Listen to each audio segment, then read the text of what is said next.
When it comes to winter cycling, Venky Davis embraces everything in her path.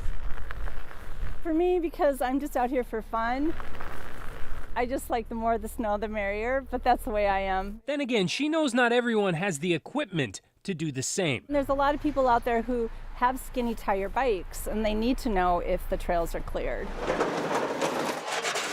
And that is the responsibility of more than 70 plows and snowblowers belonging to Minneapolis Parks. And just like MnDOT, most drivers start overnight to get a jump on fresh snow and early commuters.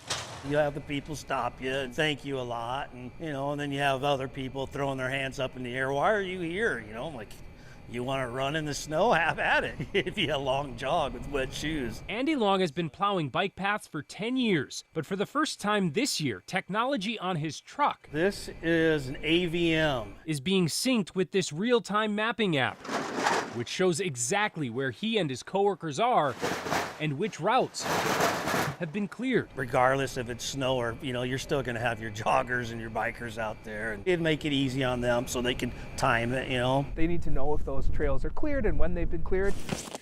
Maybe they're deciding on what bike to ride, depending on how much snow is going to be there. This kind of gives them that information. Chris DeRoche and his team spent 6 months mapping the trails and building the app. How many miles of trails are we talking about here? Because Minneapolis has a lot. Yeah, so here at the Park Board, we're plowing around 142 miles of trails. So that includes both neighborhood trails and then our kind of regional trail system. And he says every mile was plowed within the first 24 hours of this week's snowfall.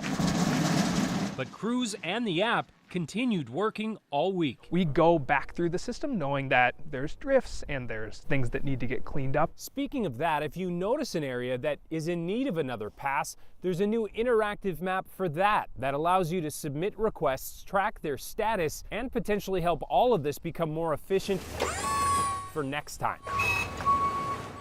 So if we're getting a lot of requests or seeing a lot of issues, we'll update how we're plowing.